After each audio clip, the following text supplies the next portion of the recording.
जय माताजी, जय स्वामीनारायण। आज पवित्र तीर्थभूमि एवं ऋषिधाम स्वामीनारायण भगवान सानिध्य में गंगा मैया तटे अमे उभा छी।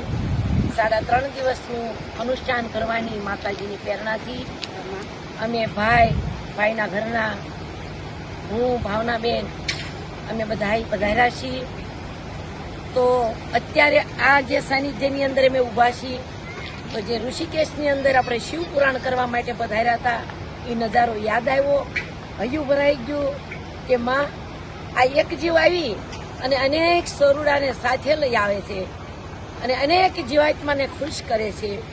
तो माताजीनी ज्यारे कृपा थाय, मानी प्रेरणा थाय त्यारे ચોક્કસ આપણે દેવી ભાગવત કથા કરવા અહીંયા પધારશું। ઋષિકેશ ધામના આંગણે ગંગા મૈયાના સાનિધ્યમાં માના પ્રાંગણમાં અત્યારે મધ્યાહનનું ટાણું છે। અહીંયાના અત્યારે ભગતને કહે છે કે અત્યાર સુધી બહુ વરસાદ હતો, બહુ વાદળા હતા અને ગઈકાલ સુધી 5000 ભક્તો અહીંયા હતા। પણ આજે તમે આવ્યા તો તડકો પણ બહુ નીકળ્યો છે અને નજારો પણ બહુ સારો છે। બસ તો ગંગા મૈયાના શરણોમાં અમે સ્નાન કરવા માટે જાવી છીએ। આપ સૌ સાથે છો એવા ભાવ સાથે ભગવતીને લાખ લાખ વંદન કરું છું।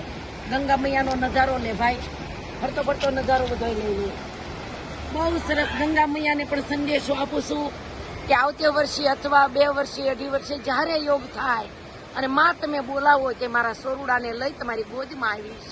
દેવી ભાગવત સપ્તાહ કરી અમે અમારી જીવનની ધન્યતા અનુભવશું। ખૂબ ખૂબ ભગવતીના આશીર્વાદ અને મારા જે સોરુડાના આશા અધૂરી છે એ બધાની તમે પૂરી કરજો। બધાના મનના મનોરથને પરિપૂર્ણ કરજો। અને ખાસ મારો એક દીકરો છે માં, એનો પણ તમને સંદેશો આપું છું, એની પણ તમે આશા પૂરી કરજો, એનું ઘર ઢાંકી દેજો।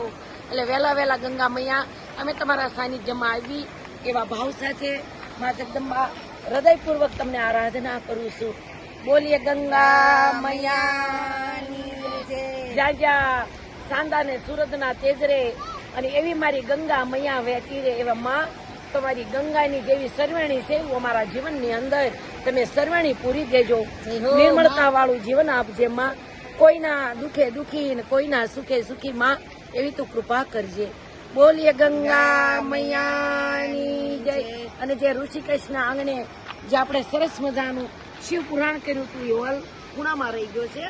આ નજીક બાનો અત્યારે ઉતારો આ રૂમમાં છે અને જો એ હોલ છે એટલે એક આમ નજારો અદભુત લાગે। ઓહો માં અત્યારે તાજું લાગે। મારા સોરુડા હું આમ આડું અવળું